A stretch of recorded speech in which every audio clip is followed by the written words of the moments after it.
good afternoon mga kapilkang. Kain tayo. May hinanda itong panganay namin na isda, sinigang. Pugita. Meron at saka pugita. Meron silang nahuli kanina madaling araw. Ito naman ang ate ko. Hello ate Susan. Hi! Let's eat! Ito yung panganay namin. Kain tayo. Tinawagan nila ako para walang halian dito sa bahay nila. Napakasarap tong sigang na isda.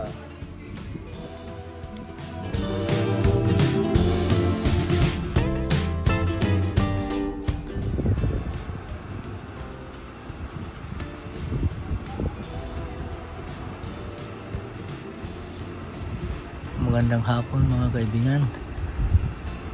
Nandito ako ngayon sa Barangay Caperes Pisant, Pagod po, Ilocos Norte. Yung mga